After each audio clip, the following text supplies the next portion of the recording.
I don't know. I can see you guys. There we go. Hello. Hi, Jessica. Hi, I'm Linda Cass. This is Christopher Purdy. He's our moderator. He's going to lead your. Great. Right now. Nice to meet you guys. Thank you for having me. Pleasure. We've been having a chat for the last 30 minutes about your book. You have a lot of fans in the room and online. Oh, good.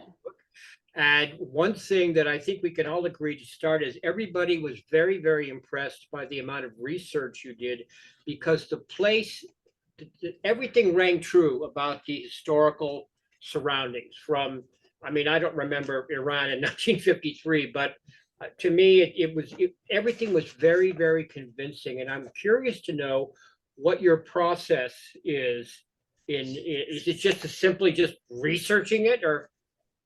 Yeah, that's a great place to start. I mean, what I usually do, I guess both my last book, The Women in the Castle, and this book required a lot of historical research. And in both cases, I started with an interest in certain subject areas and read a few books that kind of grounded me in the big picture. So for instance, in this case, I read The Prize, not cover to cover. That's like, I don't know if anyone is familiar with that book, but it's the history of oil, and it's like 700 pages, but it's really interesting. I kind of went around throughout it to the places that were of great interest to me.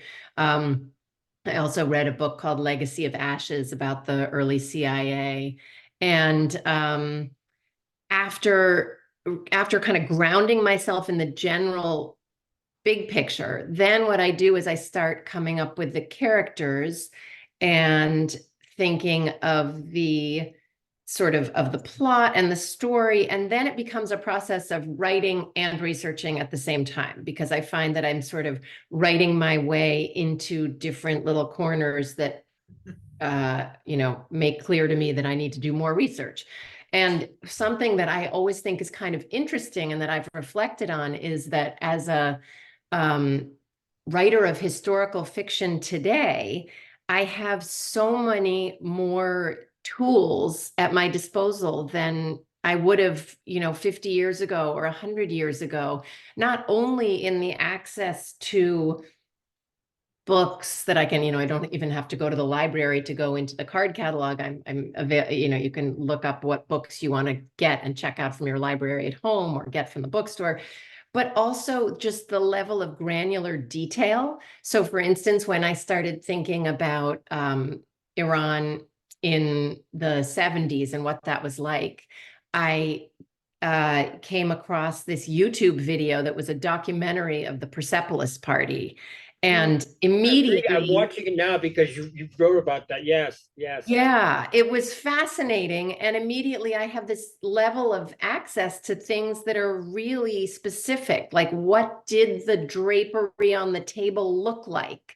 And what were the centerpieces and things like that? And then, that's one example, but even things like, if I wanted to, the beginning of the book, I have a scene literally on the first page where Catherine is tying her, I think you guys have all read it, right? So yes. I can say it. So Catherine is tying her shoes and she's about 6 years old. And I thought, well, wait, would she be tying her shoes? What kind of shoes would she have been wearing in 1953 in Mapleton, Connecticut? Would they have been sneakers or would they have been something else? And then I'm like 2 clicks away from eBay, looking at a pair of 6-year-old child's shoes from 1953.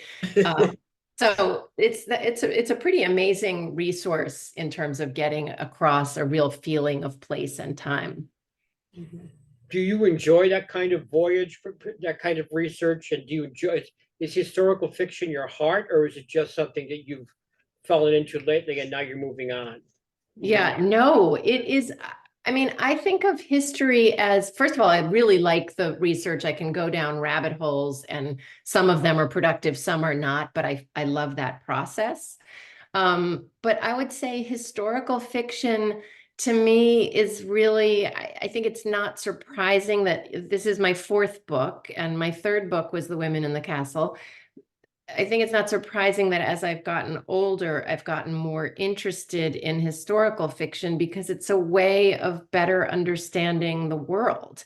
And in both cases, this book and The Women in the Castle, there were very personal inspirations that drew me to that time and the times I was writing about that kind of made me feel a deeper understanding of where I am coming from and where people I have loved and lost were coming from. So that's a real draw of history for me. And in addition to that, I kind of think of, at some point I was writing this and I thought, well, history is really like, we're all really interested in psychology nowadays. And certainly fiction writers are always interested in psychology. And history is kind of like the psychology. It's like the experience of a whole group as opposed to the personal experience that you mine in a personal delving into psychology. You go to therapy to get into your own backstory, and we go to history to get into our cultural and societal backstory. One thing I was curious about is I assume there were some drafts before you got to the final, what we've read. What is the process of going through the drafts and changing your mind and crossing things out and getting us to where, for what we've read, from where you began? Yeah. I wish I were one of those writers that had like a really organized and distinct process that was like, I write this outline and then I figure out this and then I use these note cards and then I put it up on the wall. Unfortunately for me, it's a little more amorphous than that.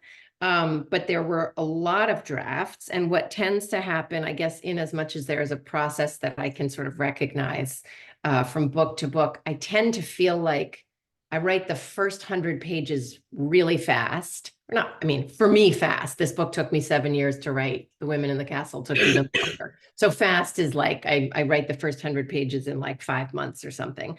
Maybe it was shorter than that. But then I get to that around that 100-page mark, and I start having to kind of think over on a more structural level, on a sort of nitty-gritty level, what I'm doing. And that's when I start writing outlines, or I hesitate to call it an outline. I more have notes on where I want to go and what the sort of sequencing is going to be.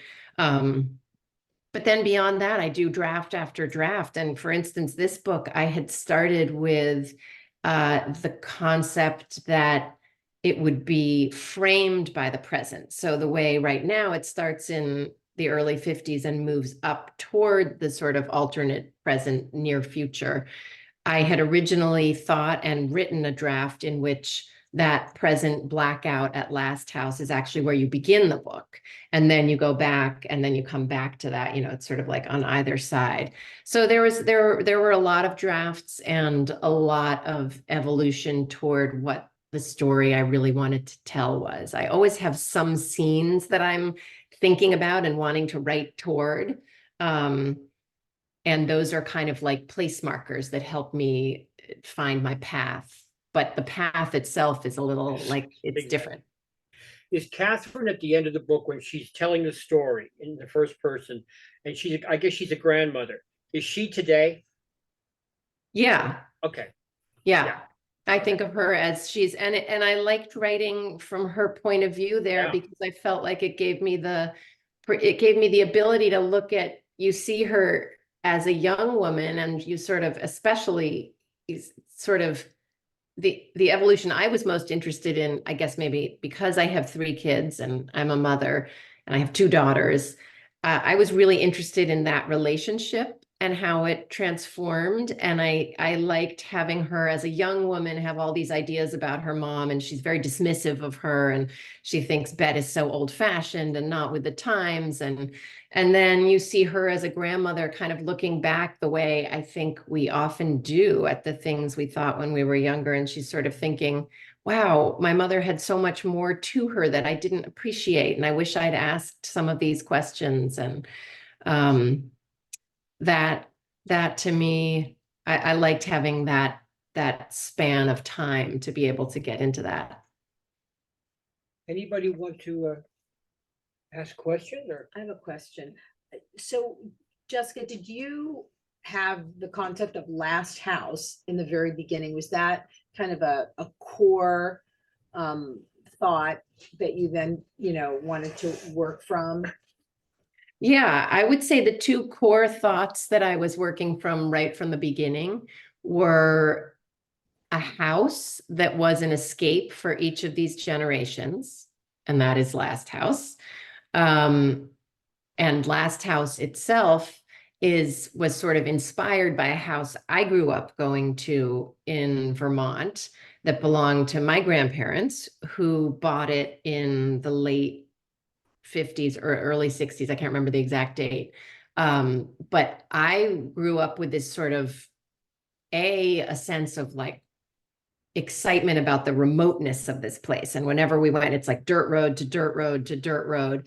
And we load up with groceries before we get into the house. And then once we're in the house, when nobody wants to go to town to get groceries. So as a kid, I felt it was like the ends of the earth that we had gone to. In reality, I understand, because it now belongs to my dad and my aunt, that it's actually only about 15 minutes to a grocery store in a larger town.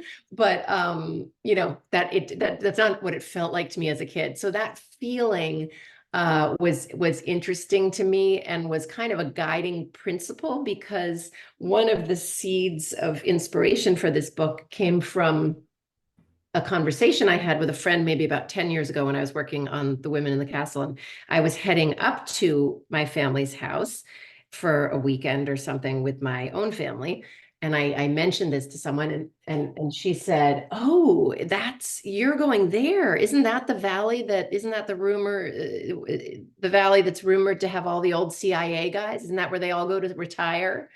And I had never heard of this. It was a totally new idea to me, but it definitely planted some seeds of story in my imagination, and my own mind began to kind of spin around like, what would a bunch of retired CIA guys be doing going to this remote valley? What would they be escaping from, and what would they be escaping to?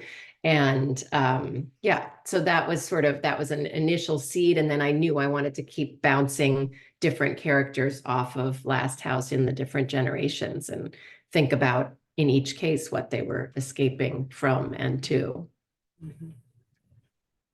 Oh, but sorry, I started to say, when you asked, was that one of the original concepts for the book? And the second thing that comes to mind when I would talk about original concepts for the book is, so there was Last House and it was oil. And I knew that, you know, I was really fascinated by the American post-war experience, post-World War II. My grandfather was a veteran. He was in the Marines. He fought in the Pacific and never spoke about that. But I was familiar with, you know, there were occasionally, like in this house in Vermont, there was a picture of him in his uniform. And so even as a kid, I was always kind of aware of this history he had that was not spoken about. And how different it must have been than his very kind of genteel, even-keeled, kindly way of being in the world, that it was like he'd been in a war. And my grandmother was actually a code breaker during the end of World War II. And that was also something she never spoke about. I only know that from sort of family history. So both of those pieces of history were kind of inspirational to me. And as I started to think about how did these people, what did it mean to be American after World War II? I couldn't think about that without thinking about oil, because I feel like I started to sort of think of this period post-war till today as the age of oil, like the same way we have the Stone Age and the Machine Age. And that was a framing concept in my mind. I don't know if this is a question or a comment, but I got a very strong relationship between the idea of the unknown and adventure. So the Last House was an adventure, and Iran was an adventure, and they were both kind of exotic in their own way. I don't know whether that was an intention, but it came through very strongly to me, is that, you know, you go someplace and you have all these expectations of what it's going to be, and it doesn't turn out to be that way at all. Yeah, that's interesting. I like the way you framed that. I do, it was, I didn't have those like particular, that's sort of unintentional, but it really resonates with me. I think you're right. And certainly something I was interested in exploring was kind of the American spirit of adventurism and how that translated in the work of Nick and Carter in the Middle East and the CIA. And then also how that translated in this more internal way of kind of, as you said, like adventuring to a remote place. And something that I realized it was not, you know, it, it wasn't like I was intentionally framing this in my mind, but I did think by the end of the book that there's something interesting about a group of oil men and people who are involved in bringing oil to this country to, you know, dealing with the oil industry in Iran. And oil is all about progress and modernity, but they are drawn ultimately to a place that's the opposite, that feels to them like going back in time. And part of what they fall in love with about Last Valley and Last House is its lack of running water and electricity, and the fact that it's kind of off the grid, as we'd say now, and that it feels so remote. And that to me seemed kind of interesting. So it's like, on the one hand, you're embracing progress and forward movement. And on the other hand, you're kind of hedging your bets by thinking, let's keep one foot in the old days. You have a wonderful, almost theatrical sense in many instances. There were two that stuck with me. One was the great party at Persepolis, and Nick and Bet went and didn't like it. I mean, they it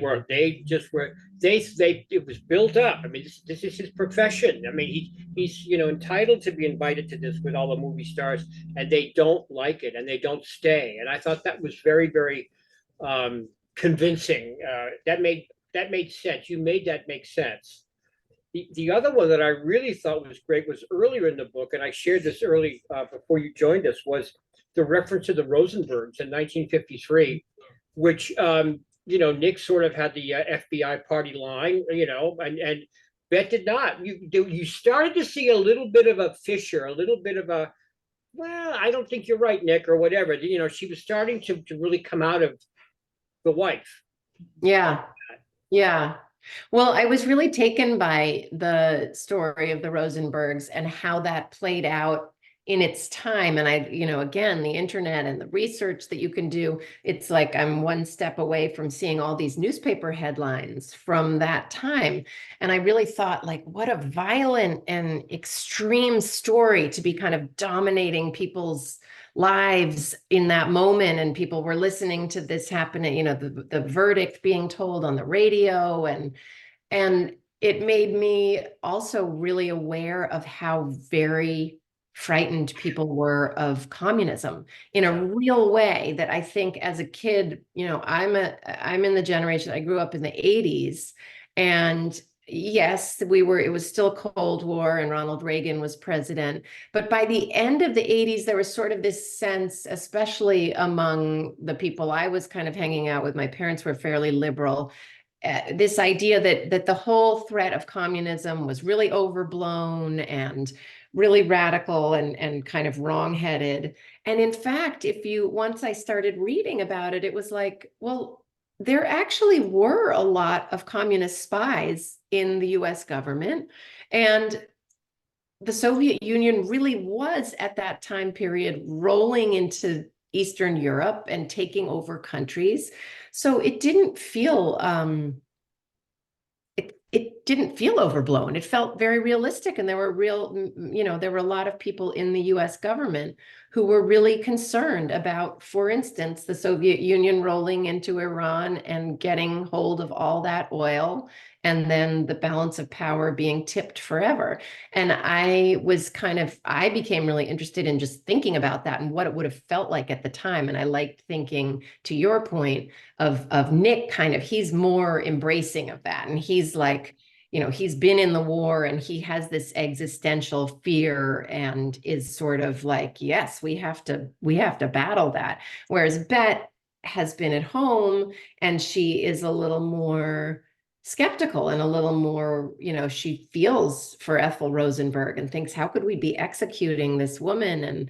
And there's all of the little Red Scare stuff going on in their town when the book opens. She's really kind of thinking outside the box on like, okay, maybe we're afraid of communists, but aren't we going a little too far if we're going to like have this school teacher lose her job because she formerly was married to a communist? And Yeah. I liked having that tension between them, between those characters.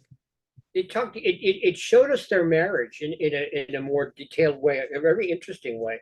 Although, I mean, I'm convinced they remained devoted until I think he died, and they remained, but they were just, I think Bet found eventually I can be different enough, I can be just different. I can grow a little more now, and I think she liked Catherine's lifestyle in the village, and I mean, she understood it Yeah. more than my mother would have. Yeah, I felt like that was her, she got married to Nick really young. She sort of never had the chance to have the adventures that Nick had in his work and through his travel. And she had an adventurous spirit and a part of her intellect that was kind of unused after the code breaking. And that was something that, I felt she had kind of a yearning for that. And then she sees her daughter going and kind of realizing a lot of independent dreams that she herself didn't even know to dream, but she sees them in her daughter and thinks, oh, that I want to try that too. And it's a little late because she's kind of bound by the conventions of their life. But at the same time, I think ultimately the conventions and the traditions of her life are important to her and it's like that actually takes precedence for her.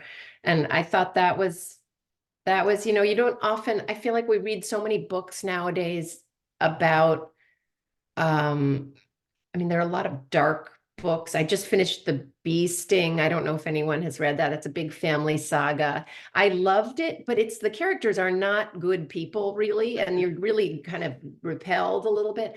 And I felt with Bet and Nick, they were really good people in the old-fashioned sense. Like it means a lot to them to be morally upright and do the right thing. And sometimes what they think is the right thing turns out to be the wrong thing, but they're very much people who are trying to live kind of valiant and upstanding, honorable lives. They're very sincere. And Very what's that? sincere. They're very sincere, the two of them. Yes, very sincere, right. And that helps bond them together. So even if Beth is a little restless, she's ultimately committed. I will say I was sorry it ended because I enjoyed reading it so much. And The Women in the Castle is on my bedside table now. So when I go home, I'm going to start that one. So Well, thank you. Yeah.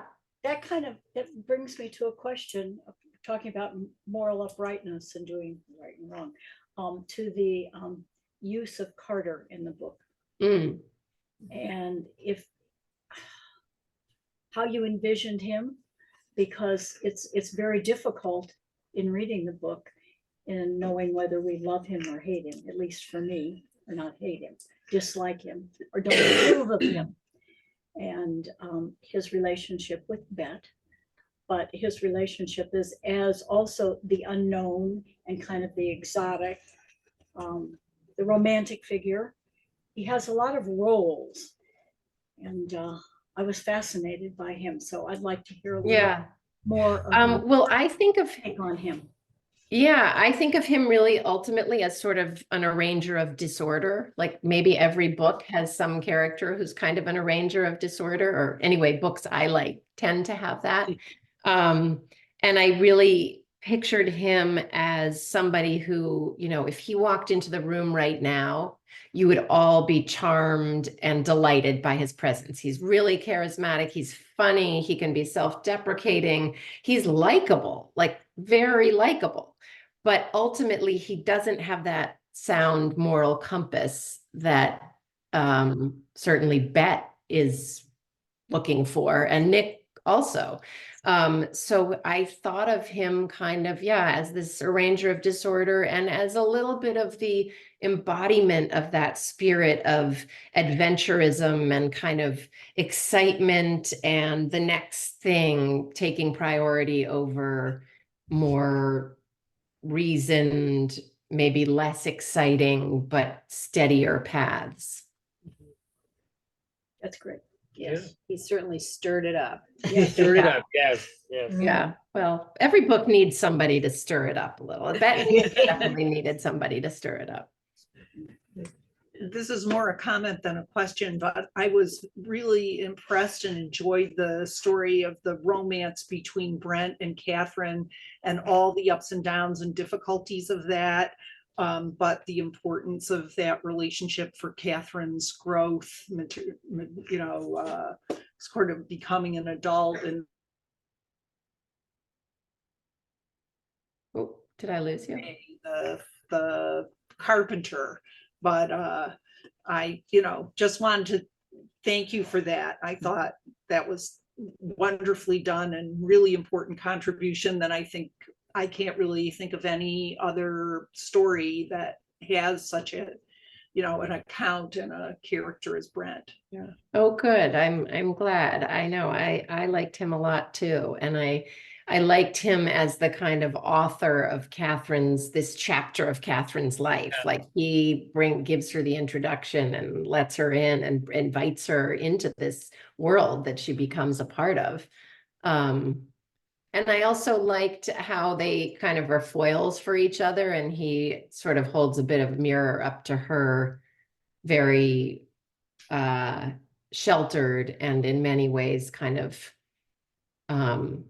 or in some ways, you know, entitled white middle class perspective and background. And she sort of thinks of her, she really wants to be so worldly, but she's not that worldly. And he helps her kind of learn what she needs to know.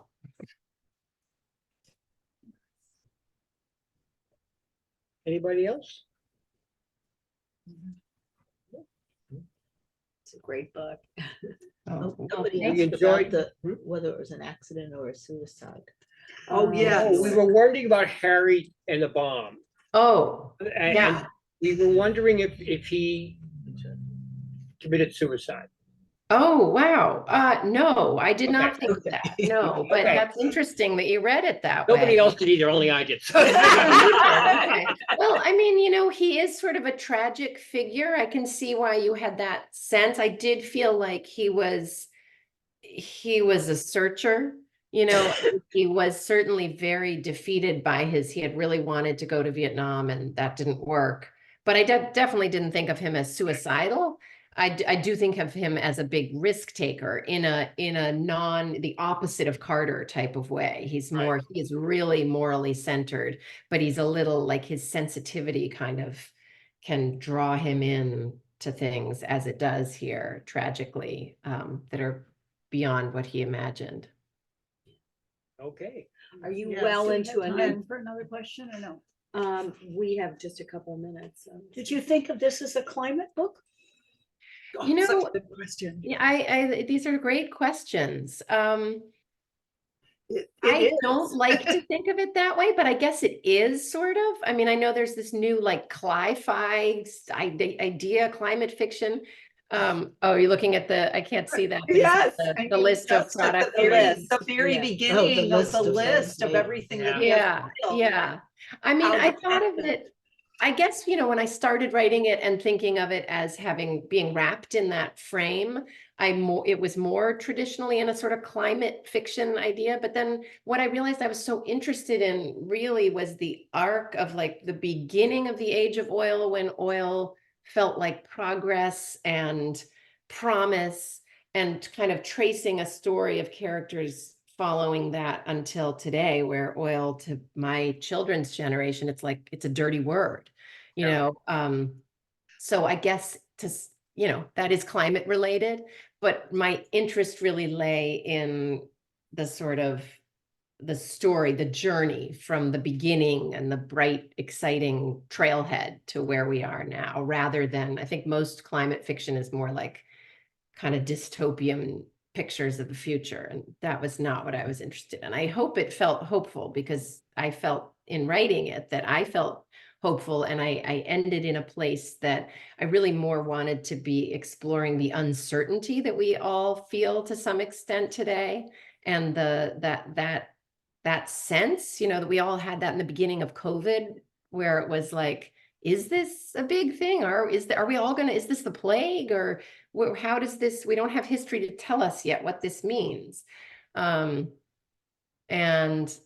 that I was more interested in capturing that than some kind of like bleak, you know, future vision, because I think there is hope. I feel hopeful. So people have felt a lot of existential angst at a lot of periods along the way. That was part of what I discovered writing this, thinking of Bet and her fear of nuclear war. And, you know, maybe it's a little bit part of the human condition. Well, hopefulness is a good place Yes, to end, I think, yes, yeah. you know? So thank you so much Thank you. for being with us tonight. It was great. We love kind of connecting with the authors that we're, you know, talking about their books. So it's nice to be able to do this. Yeah, well, thank you guys so much. This is actually, believe it or not, this was my first Zoom event we're so far out of COVID now that I've been traveling all over the place and doing in-person events, and it's fun to do a Zoom event. And I so appreciate the invitation and all of your thoughtful readings.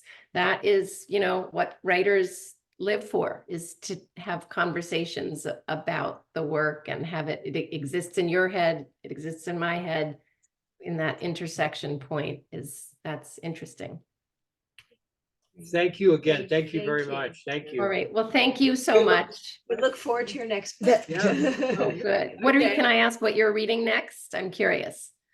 For this book club, Yeah. so do we alternate, you know, the literary fiction is every Yeah. other month. So in August, we're going to be doing Julia Phillips' The Bear.